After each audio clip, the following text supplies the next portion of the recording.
Jotelo mapacho kao chung opogore kod paro mar chik manyien mano mar higa mar 2024 ewi kembe mag go punda. Seneta ma Nairobi Edwin Sifuna seyo paro makamano. Ondero ni ng'at machano chako kambi mar chulo omenda ma shillings milion 200 kowacho ni chikni dino ne joket mwandu matindo mapacho kendo keto sekta mar goyo punda lwet moko kende. Kata kamano Senate neno paro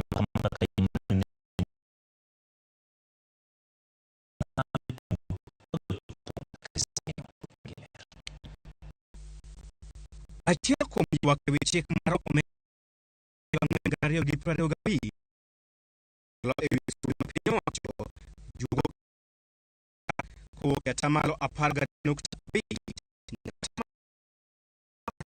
And this particular finance bill, 2024, is proposing to enhance that to even 20%. That if you place a stake on of 100 shillings on Arsenal losing, which always happens, they take 20 shillings from you. And it is what is killing business in this country. Kembe magoyo punda bedhe machielo mar Senate kod paro mar chik mar 2024 kembe magoyo punda. Kaluwore gi paro mar chik makamano, ng'ata machano register kambi mar goyo punda biro keto wach makamano osenyuolo paro mathoth e kind weg kembe magoyo punda e pacho kae maneno okang' makamano kaka dino rango kit mapacho kae. E twak mare kod Ramogi TV, jobura mathoth e Senate Aaron Cheriot osiro paro makamano kaka yo mar loro dhoot ni joket mwandu majeke bedo kala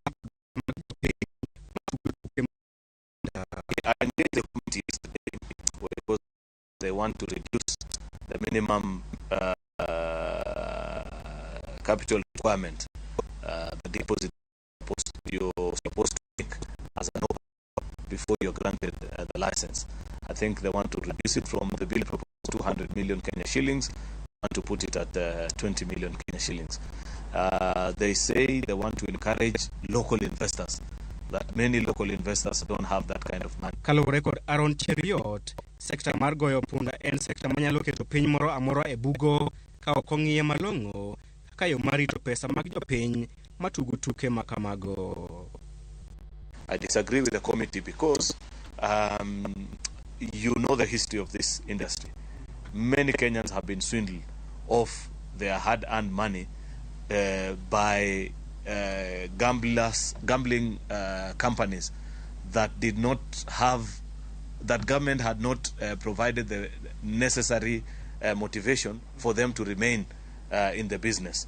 If you make this business open for everyone to participate in it, what stops a crook from setting up shop, collecting funds from Kenyans who think that they are betting, and disappearing with it?